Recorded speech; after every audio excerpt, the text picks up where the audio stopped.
हाँ तो बच्चे पट्टी, this is me Vikas, faculty of bio grade 5 के चैनल पे फिर से आया हूँ पढ़ाने cell unit of life. Chapter number अगर आप जाओगे तो वो है 8, है ना। तो actually today have discuss cell unit of life 11th class में करूंगा मैं, 11th क्लास का। सबसे पहले जानते हैं सेल कहते किसे हैं। सेल कहते किसे हैं? तो cell is a basic unit. Cell is a basic unit मतलब कहने का मतलब कि एक लाइन में समझो कि सेल जो होता है एक बेसिक यूनिट होता है। कैसे होता है यूनिट, इसको मैं चैप्टर में समझाता हूं। जैसे अगर आपका घर बनता है तो सबसे पहले ईंटा का जरूरत होता है, तो सेम वही चीज, सेम वही कॉन्सेप्ट यहां भी रखो कि अगर हमारा बॉडी बनेगा तो सबसे पहले सेल का जरूरत होगा। यानी कि कोई भी लिविंग ऑर्गेनिज्म है, यानी कि कोई भी लिविंग ऑर्गेनिज्म है, उसका बॉडी सबसे पहले बनेगा तो सेल ही बनेगा सबसे पहले। फिर से कहने का मतलब cell is a basic unit of life, या cell is a basic unit. क्यों कहेंगे? क्योंकि जब मेरा शरीर बनेगा तो सबसे पहले सेल ही बनेगा, और बहुत सारा सेल मिलने के बाद एक बॉडी का फॉर्मेशन होगा। तो यहां पे सेल, तो cell is a basic unit. तो बात समझ में आ गया। Cell is a basic unit कहने का मतलब है कि कोई लिविंग ऑर्गेनिज्म है, उसका जो बेसिक जो स्ट्रक्चर है, बेसिक स्ट्रक्चर है, और वो जब आपस में बहुत सारा जब मिल जाएगा ऐसे ऐसे करके, कलेक्टिवली ऐसे ऐसे करके, तो वह बना लेगा आपका टिश्यू, और टिश्यू बहुत सारा जब मिल जाएगा तो बना लेगा आपको ऑर्गन, और ऑर्गन बहुत सारा मिल जाएगा तो बन जाएगा ऑर्गन सिस्टम, और उसके बाद एक खिलखिलाता सा बच्चा का जन्म हो जाएगा। ये बात समझ में आ गया। ये नीट में इसका डिफिनीशन नहीं आने वाला है, ये याद रख लो, मगर जानना जरूरी है। What a mean of a cell. Cell is a basic unit, थोड़ा स्टैंडर्ड सा 11th के लिए है। Cell is a basic structure and fundamental unit of life. लेकिन ये नीट में नहीं आया। ये क्लियर ना गाइस? समझ में आया? नहीं भी कैसे नहीं समझ में आएगा, आ चुका होगा, समझना एक बार और। सेल यानी कि आप घर बनाते हो, सबसे पहले घर बनाते हो तो आपको ईंटा का जरूरत होता है। तो बहुत सारा ईंटा मिलके एक घर बना, और एक घर बनने के बाद बहुत सारा, एक बहुत बड़ा सुंदर सा बंगला बना, हाँ, यानी ताजमहल जैसा।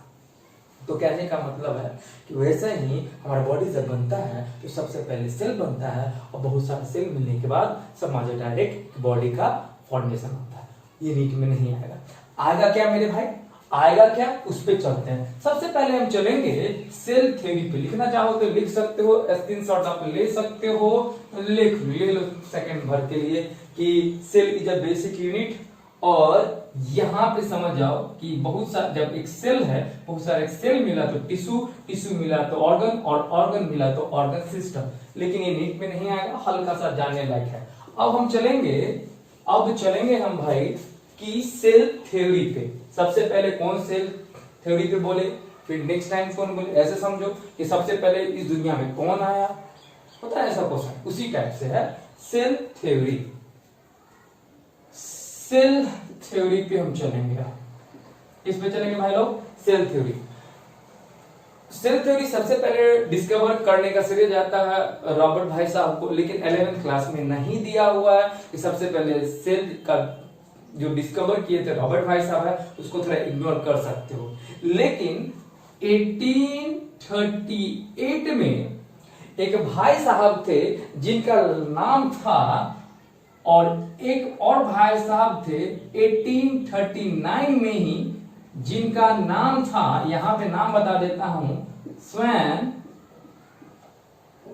और 1838 में जो भाई साहब थे उनका नाम था सेलिडन, ठीक है।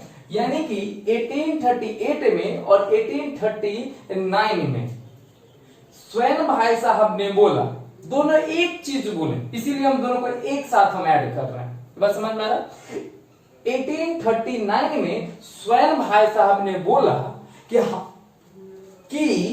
ह्यूमन का बॉडी जो है, आदमी का जो बॉडी है, उसके अंदर सेल का बहुत बड़ा योगदान होता है टिश्यू बनाने में, और टिश्यू जब बन गया तो ऑर्गन सिस्टम बनाने में। बस इतना याद रखो। मतलब 1839 में स्वाइनहायर साहब ने बोला कि लिविंग यानी कि कहने का मतलब है एनिमल्स में सेल जो होता है उस पे बहुत ज्यादा रिस्पॉन्सिबल होता है कि वो सबसे पहले टिश्यू को बनाए।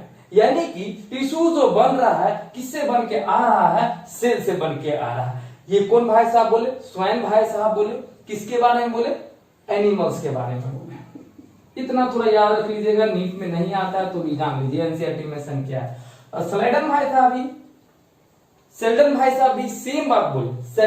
सेल्डन भाई साहब भी सेम बात बोले उसी वक्त कि प्लांट का जो बॉडी है वो बनता है वो सबसे पहले किससे? सेल से, और सेल जो होता है उससे फिर बन जाता है टिश्यू। तो यहां पे हम प्लांट कर देते हैं, यानी दोनों का कहानी एक है। फिर से मेरी बात को समझिएगा। सबसे पहले सेल किसे कहते हैं? तो cell is a basic unit, जो आपको 110% याद हो चुका होगा। नेक्स्ट हम कॉन्सेप्ट चले जो नहीं आएगा। पहले सेल किसे कहते हैं? Cell is a basic unit था, वो हम पहले लिख के हम मिटा चुका हूं। उसके बाद हम चलेंगे सेल थ्योरी। सेल थ्योरी में एनसीईआरटी बोलता है 1838 में एक भाई साहब आते हैं, 1839 में भी एक भाई साहब आते हैं। 1839 में भाई साहब आते हैं, उनका नाम था स्वैन, और वो बोलते हैं कि सेल से बनता है टिश्यू, यानी सेल के कारण फॉर्मेशन होता है किसका? टिश्यू का। वो कौन भाई साहब बोलते हैं? स्वैन भाई साहब बोलते हैं। किसके अंदर? एनिमल्स के अंदर। फिर एक बार और 1839 में स्वैन भाई साहब बोलते हैं, फिर से देखो ना यार, कहां इधर उधर, आराम से जा। स्वैन भाई साहब बोलते हैं, इतना बार बार देखो, बार बार वीडियो देखो, बार बार वीडियो देखो कि यहीं पे वीडियो देखते हैं याद हो जाए। 1839 में स्वैन भाई साहब आते हैं और बोलते हैं एनिमल्स का जो बॉडी होता है उसमें सेल जो होता है उसके कारण टिश्यू का फॉर्मेशन होता है। यानी सेल किसका फॉर्मेशन कराता है? टिश्यू का। और सेम वही चीज बोले 1838 में सेल्डन भाई साहब ने कि सेल जो होता है वो फॉर्मेशन कराता है टिश्यू का। तो किसके अंदर? प्लांट के अंदर। तो यहां पे आपको तो ऑलरेडी याद हो चुका है, कि 1838 में सेल्डन भाई साहब, फिर से एक बार आराम से, 1838 में सेल्डन भाई साहब बोलते हैं कि प्लांट में सेल जो होता है वो फॉर्मेशन कराता है किसको? टिश्यू को। ठीक। और स्वैन भाई साहब 1839 में बोलते हैं एनिमल्स में सेल जो होता है वो फॉर्मेशन कराता है टिश्यू का। इतना याद हो गया मेरे भाई? समझ में आ गया? एक बार और चलते बता दूं या जरूरी नहीं? स्क्रीनशॉट ले लो, बड़ा इजी से समझ में आ गया। फिर से सेल थ्योरी 1838 में सेल्डन भाई साहब ने प्लांट पे बोला कि सेल फॉर्मेशन कराता है टिश्यू का। 1839 में स्वैन भाई साहब एनिमल्स में बोलते हैं कि सेल फॉर्मेशन कराता है टिश्यू का। मगर ये दोनों एक्सप्लेन नहीं कर पाते हैं कि सेल आता कहां से है, बनता कहां से है। यानी एक सेल का फॉर्मेशन हुआ तो फिर दूसरा कहां से बन गया। तो उसके लिए आते हैं रुडोल्फ भाई साहब। कौन भाई साहब? रुडोल्फ भाई साहब। ये इंपॉर्टेंट है, वो दोनों उतना इंपॉर्टेंट नहीं था, उसके लिए इतना ज्यादा चक्कर मत रखिएगा। सेल्डन भाई साहब, स्वयं भाई साहब, अभी तक क्वेश्चन नहीं आया था, लेकिन यह भड़क रहा है, भड़क इसी तरह भी आपके टाइम तक एग्जाम में आ सकता है। तो रुडोल्फ भाई साहब थे, वो आते हैं और वो बोलते हैं कि सेल, ऐसे समझो कि जैसे हम लोग अपने पूर्वज से आए हैं, उसी तरह से सेल जो होता है वो एराइजेज होता है प्री एग्जिस्टिंग सेल से। यानी रुडोल्फ भाई साहब आते हैं और तो थोड़ा सा और डिस्क्राइब करते हैं कि cell is existing form cell is a pre existing, कहने का मतलब सेल जो होता है प्री एग्जिस्टिंग होता है, मतलब वो जो जन्मता है अपने पूर्वज से होता है। तो ऐसे समझिएगा cell arises from pre-existing cell। Simple सा, रुडोल्फ भाई साहब आते हैं और बोलते हैं cell arises from pre existing, मतलब बोले कि कोई अगर ये सेल है तो वो इससे 4-5 सेल बना, तो ये 4-5 सेल आया कहां, तो ये पूर्वज बला से, किससे, पूर्वज से, अपने पूर्वज से, मतलब किसी का पोता है तो पोता आया कहां से, दादा से। तो सेम यही चीज आगे कौन बोल दिए, रुडोल्फ भाई साहब। और खुश हो जाओ इसी में कि 2019 में क्वेश्चन पूछा था कि cell arises from pre existing cell, ये कौन साइंटिस्ट बोले, तो साइंटिस्ट का नाम था रुडोल्फ भाई साहब। कौन भाई साहब, रुडोल्फ भाई साहब। याद रख लो, एकदम दिमाग पे एक जगह रखो, इधर उधर भटकाओ नहीं, और याद रख लो। तीन थ्योरी अभी हमने पढ़ाया। सबसे पहले पढ़ाया स्वयं भाई साहब, किस पे बोले, चलो बोलो जल्दी से, किस पे बोले, बहुत अच्छा, स्वयं पे, स्वयं बोले, किस पे बोले, स्वयं भाई साहब किस पे बोले थे, हाँ एनिमल्स पे बोले। और सेल्टन भाई साहब किस पे बोले, प्लांट पे बोले। रुडोल्फ भाई साहब आगे क्या बोलते हैं, cell arises from pre existing cell. कहने का मतलब जो सेल होता है वो एराइज होता है अपने पूर्वज से, ऐसे समझ जाओ, बड़ा इजी से ये बात समझ में आ चुकी है। तो अब हम चलेंगे नेक्स्ट पॉइंट पे, जो कि बहुत ही ज्यादा इंपॉर्टेंट है। क्या है, बहुत ही ज्यादा इंपॉर्टेंट है। अब यहां से नेक्स्ट पॉइंट, इसको मैं चलता हूं नेक्स्ट पॉइंट पे। छोटा बड़ा तो अभी थोड़ा सा बोर हो रहा क्या, हाँ थोड़ा रट्टा फकीसन है, यहाँ पे रट्टा मार फकीसन है, मगर तीन जो अभी तक आपने पढ़ा, मात्र 3 कॉन्सेप्ट को थोड़ा सा याद रखना। पहला, सेल किसे कहते हैं नहीं आएगा। दूसरा ऐसे समझना कि सेल्टन भाई साहब ने क्या बोला। तीसरा ये समझना स्वयं भाई साहब ने क्या बोला। और चौथा ये समझना कि रुडोल्फ भाई साहब ने क्या बोला। और रुडोल्फ का क्वेश्चन आ चुका है पिछले साल, चांस बनता है आप लोग के टाइम में भी पूछे। अब हम चलते हैं, सबसे बड़ा सेल आपको पता होगा, लार्जेस्ट सेल जो होता है ऑस्ट्रिच में होता है, और अगर हम बॉडी में देखा जाए तो नर्व सेल में होता है, और स्मॉलेस्ट सेल अगर देखा जाए तो माइकोप्लाज्म, PPLO। फिर से सबसे बड़ा सेल आप लोग बच्चे पहले से पढ़ के आए हो, सबसे बड़ा सेल ऑस्ट्रिच, सबसे अर्थ पे, और हमारे बॉडी में सबसे बड़ा सेल नर्व सेल में, और सबसे छोटा सेल ये आप लोग को थोड़ा होगा माइकोप्लाज्म। जब बायोलॉजी क्लासिफिकेशन पढ़ाएंगे तो माइकोप्लाज्म को थोड़ा सा अभी हिट कर दो, ये नीट में आ सकता है इसके बारे में। और सबसे छोटा सेल माइकोप्लाज्म, इसका साइज होता है आपका 0.m। इसको थोड़ा सा याद रख लो, बहुत आपके लिए इंपॉर्टेंट होगा। इसको थोड़ा सा स्नैपशॉट एक ले लो। लार्जेस्ट ऑस्ट्रिच, उससे सबसे बड़ा हमारे बॉडी में नर्व सेल ऑस्ट्रिच अर्थ पे, सबसे छोटा माइकोप्लाज्म 0.2, ये साइज में भी आ सकता है। और इसके बारे में और बायोलॉजिकल क्लासिफिकेशन में मैं समझाऊंगा, तो टेंशन मत लो। अब यहां से रट्टा मारफिकेशन गायब, अब यहां से फुल्ली कॉन्सेप्ट, दिल थाम के बैठो नहीं, दिमाग लगा के बैठो, एकदम फोकस कर लो यहाँ पे, इधर उधर नहीं, ठीक है। अब हम चलेंगे यहां पर, चलिए यहां पर देखिए, यहां पर देखिए अब आराम से। अब चलेंगे हम लोग प्रोकैरियोटिक में। सबसे पहले प्रोकैरियोटिक में जाने से पहले बस इतना समझना, पहला लाइन, प्रोकैरियोटिक में वेल डिफाइंड न्यूक्लियस नहीं होता है। In a prokaryotic there is not a well defined nucleus. कहने का मतलब है कि उसमें वेल डिफाइंड न्यूक्लियस या वेल डिफाइंड जेनेटिक मटेरियल जो होता है वो वेल डिफाइंड नहीं होता है। कहने का मतलब प्रोकैरियोटिक में वेल डिफाइंड जेनेटिक मटेरियल नहीं होता है। फिर से समझना कि आदमी तो है, ऐसे आदमी तो है लेकिन नंगा है, कवर नहीं है। तो प्रोकैरियोटिक में पहला ऐसे ही याद रख लो कि लिविंग थिंग्स तो है लेकिन नंगा है, अच्छे ढंग से नहीं है। तो बस समझ में आ रहा है कि नहीं आ रहा। तो यानी कि वेल डिफाइंड जेनेटिक मटेरियल नहीं होता है, कोई भी ऑर्गेनेल्स नहीं होता है एक्सेप्ट राइबोसोम। कहने का मतलब फर्स्ट पॉइंट में आप याद रख लो, not a well defined, not a well defined genetic material,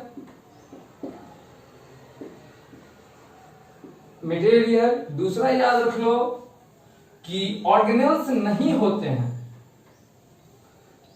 accept, ये अभी याद रख लो भाई, बहुत इंपॉर्टेंट है ये, एकदम आग लगा दो, आग लगा दो, ये आने वाला एग्जाम में मेरी।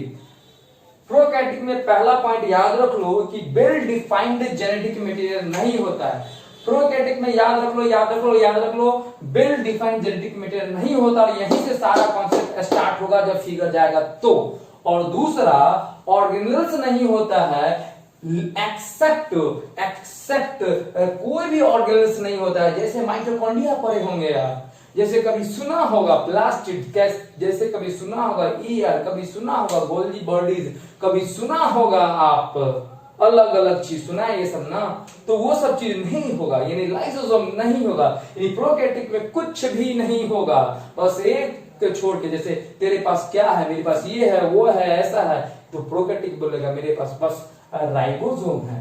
प्रोकैरियोटिक क्या बोलेगा, मेरे पास बस राइबोसोम है। और आलिम लोग बोलेगा तुम्हारे पास क्या है, मेरे पास सब कुछ है। प्रोकैरियोटिक बोलेगा मेरे पास कुछ नहीं है, बस राइबोसोम है।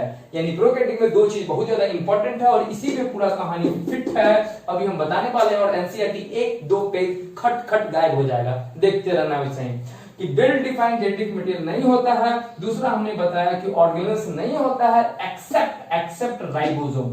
अब चलते हैं हम अच्छे ढंग से प्रोकैरियोटिक पे, अच्छे ढंग से भी हम समझ रहे हैं। अब अच्छे ढंग से फिगर के तहत हम समझाएंगे आपको, और फिगर जब आप एक बार देख लीजिएगा मेरे भाई, याद रख लेना, आग लग जाएगा अभी आपको, एकदम जादू की झप्पी वाली अभी कॉन्सेप्ट मिलेगी। ऐसे देखते रहो, ऐसे देखो, मान लो ये प्रोकैरियोटिक है, मान लो प्रोकैरियोटिक में जितना भी बैक्टीरिया आता है सभी सेम होता है, समझ, ठीक है। ये कोई बैक्टीरिया है, तो बैक्टीरिया किस में आ गया, प्रोकैरियोटिक में आ गया, है ना। इसमें वेल डिफाइंड न्यूक्लियस तो नहीं होता है, ठीक है। इसके कारण वेल डिफाइंड जेनेटिक मटेरियल तो नहीं होता है, इसके कारण जेनेटिक मटेरियल जो होता है एक ही जगह कन्फाइंड रहता है, मतलब इसमें वेल डिफाइंड जेनेटिक मटेरियल तो नहीं होता। कहने का मतलब है कि आप उतना ताकतवर नहीं हो और रास्ता से गुजर रहे हो, 4-5 भाई बहन हो और जंगल, घोर जंगल है, 4-5 गुजर रहे हो, 4-5 भाई बहन जा रहे हो, तो क्या सब अलग अलग चलोगे कि एक साथ में चलोगे, कि कोई होगा तो हमको बचा लेना, बचा लेना, बचा लेना, ऐसे चलोगे। सेम उसी तरह से समझो, फिर से मतलब एक कोई बहुत बड़ा जंगल है, हम लोग चलना है, चलना है, चलना है, चलना है, चलना है, चलना है, चलना है ना, चलना है ना भाई, हाँ बहुत अच्छा। अब चल रहे हैं, 4-5 भाई बहन है, कजन उजन सारा मिला के, सब पतले दुबले हैं एकदम, घोर जंगल में चल रहे हैं, हम सब जो लॉकडाउन में फंस गए हैं जंगल में चलते जा रहे हैं। तो क्या हम लोग अलग अलग चलेंगे कि साथ में चलेंगे, कि कुछ होगा तो मेरे को बचाना, तुम होगा, हम लोग मिल के लड़ेंगे तो बच सकते हैं, जान बचने का चांस, वैसे तो कुछ उपाय ही नहीं है कि नहीं। तो उसी तरह से समझो कि इसके पास जेनेटिक मटेरियल तो नहीं रहता है, दैट्स व्हाई एक ही जगह पे ये कन्फाइंड रहता है, एक ही जगह रुका रहता है। Genetic material not a well developed, that's why it is a confined at one particular place and it is called nucleoid. क्या कहेंगे हम लोग, न्यूक्लियोइड कहते हैं। फिर से समझिएगा, जेनेटिक मटेरियल कन्फाइंड नहीं होता है, दैट्स व्हाई एक ही जगह ये इकट्ठा रहता है, इसीलिए इसको हम लोग कहते हैं न्यूक्लियोइड। ठीक, समझ में आ गया। मतलब ऐसे कि आपके पास ज्यादा पावर नहीं है शेरों से लड़ने का, तो सब हम लोग साथ में चल रहे हैं, साथ में चल रहे हैं, तुम भाई चलो, ऐसे कोई आएगा तो बचाना, जंगल में चलना है। ठीक, तो उसी को जो चलना को कहेंगे उसको हम लोग क्या कहेंगे, न्यूक्लियोइड, साथ में इकट्ठा रूप से चलना है। लेकिन उसमें से भी जो बड़ा भाई होगा वो सबसे आगे होगा। तो उसी तरह से इसमें समझो न्यूक्लियोइड से ऐसे सटा हुआ जब रहता है उसको हम लोग कह देते हैं प्लाज्मिड। क्या कह देते हैं हम लोग, प्लाज्मिड। याद हो गया कहानी। मतलब एक जंगल में चल रहे थे, शेर को देख लिए 4-5 भाई बहन, हम लोग इकट्ठा हो गए, न्यूक्लियोइड कहेंगे। और मेरा बड़ा वाला भाई को क्या कह देंगे, प्लाज्मिड कह देंगे। क्या कह देंगे, प्लाज्मिड कह देंगे। फिर से मेरी बात को समझना एक बार और थोड़ा समझो, एक बार और समझो। घर घोर जंगल, डर के मारे हालत खराब एकदम एकदम सिट्टी पुट्टी गुम।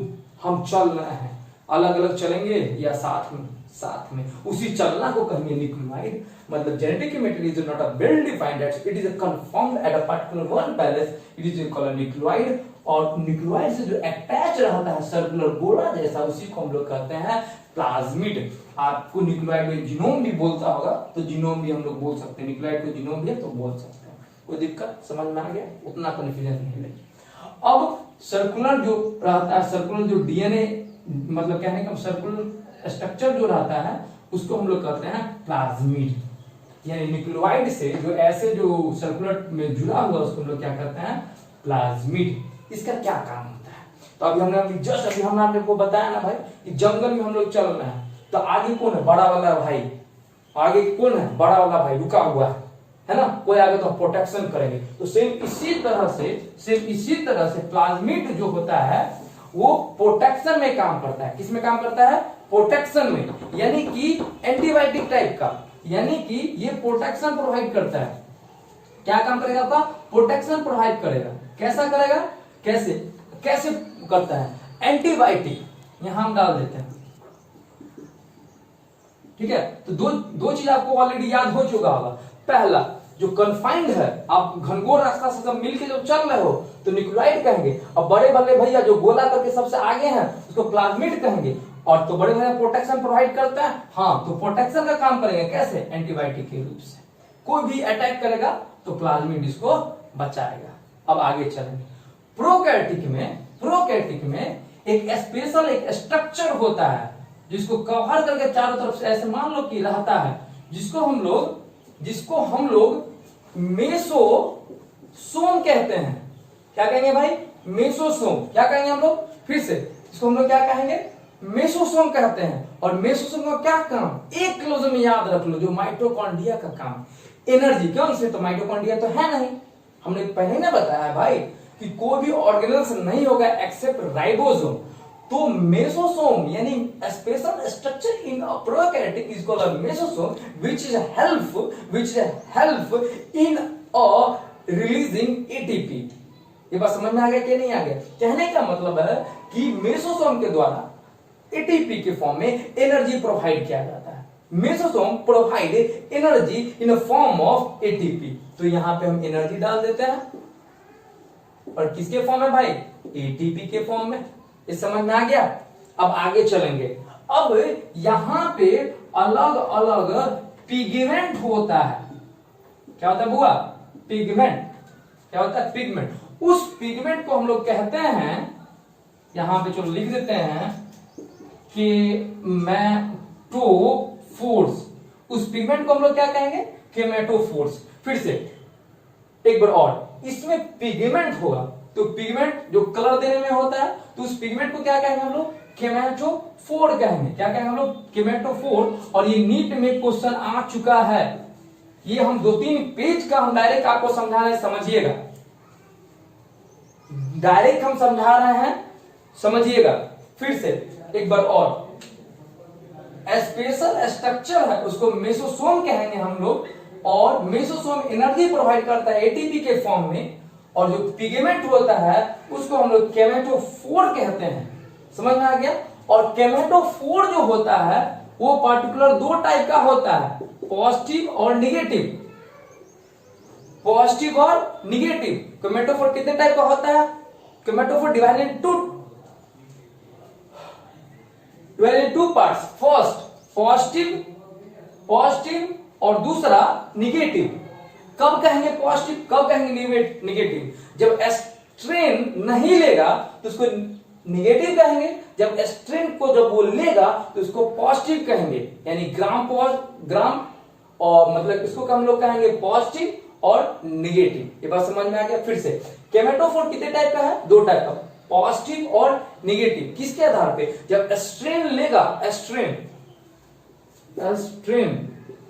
लेगा तो उसको कहेंगे पॉजिटिव, जब नहीं लेगा तो उसको कहेंगे निगेटिव। अब चलते चलते एक लास्ट कॉन्सेप्ट को लेते जाइए, बहुत ही ज्यादा इंपॉर्टेंट है आपके लिए, बहुत ही ज्यादा। एक बार और इसको रिवीजन करा देते हैं, घबराइए मत और स्क्रीनशॉट आप झट से ले लीजिए।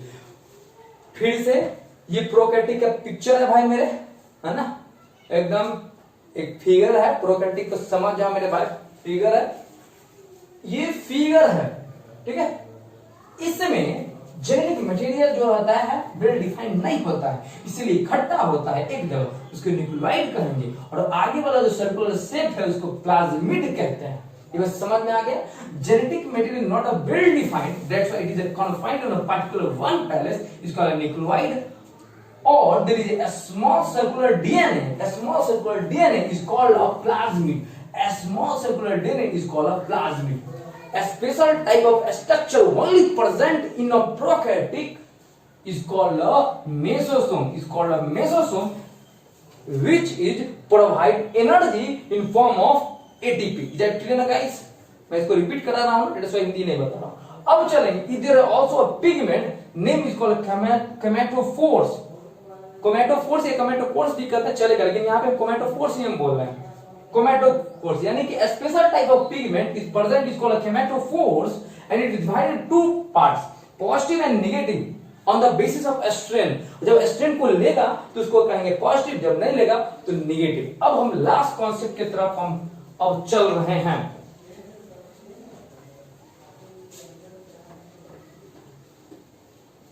चलो अब चले हम नेक्स्ट टॉपिक की तरफ, बड़ा मजेदार होगा ये आपका।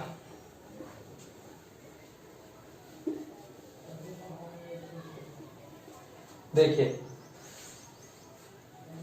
अब आपका है, समझ जाओ कि हमने भी बताया कि ये है, किसका पिक्चर था, सेम इसी पे आगे समझ, बड़ा इजी है ये, ठीक है।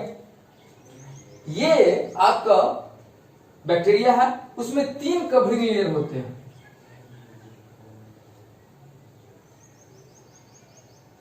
3। कितने लेयर होते हैं कवरिंग लेयर? 3। पहले लेयर को हम लोग कहते हैं क्या, हम बता देते हैं। फर्स्ट लेयर को हम लोग कहते हैं, याद रख लो, ग्लाइको। दूसरे लेयर को हम लोग कहते हैं सेल वॉल, सेल वॉल, ये क्या हो रहा, पहले वॉल लिख रहा हूं फिर सेल आ रहा, सेल वॉल। और थर्ड लेयर को कहेंगे हम लोग प्लाज्मा मेम्ब्रेन। पूरा इजी है ना, लास्ट कॉन्सेप्ट है, थकना मत, बस खत्म।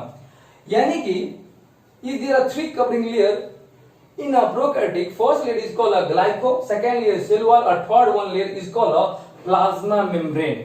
ठीक है, आज के लिए इतना ही रहने देते हैं, लंबा थोड़ा सा हो गया होगा और मेरा थोड़ा उतना भी हेल्थ उतना अच्छा नहीं है। अगर यहां तक आप बन के अगर वीडियो देख रहे हैं भाई तो सिंपल सी बात है, बहुत अच्छा कर रहे हैं।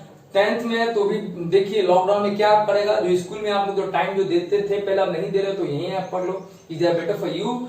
एंड ऑल्सो कि इस हम लोग बहुत अच्छा मेहनत करते हैं आप लोग के लिए, तो इसका हमको भी रिटर्निंग आना चाहिए। किसके फॉर्म में रिटर्निंग? इसके फॉर्म में नहीं आना चाहिए, हमें आना चाहिए इसके फॉर्म में, लाइक के फॉर्म में आना चाहिए, हमको शेयर के फॉर्म में आना चाहिए, कमेंट के फॉर्म में हमें आना चाहिए, आना ही चाहिए। यहां तक आप आए हो, समझिएगा, और मजेदार, सेल को रटाएंगे नहीं, बिल्कुल भी समझाएंगे। रटाने वाला चीज पहले ही हो चुका है। तो अभी तक मेरे साथ बनने के लिए बहुत बहुत धन्यवाद, ऐसे ही बने रहें और लाइक वाइक करते रहें। बाय बाय, चलते हैं, थोड़ा सूख के लकड़ी हो गए हैं, तबीयत खराब नहीं क्या, बाय।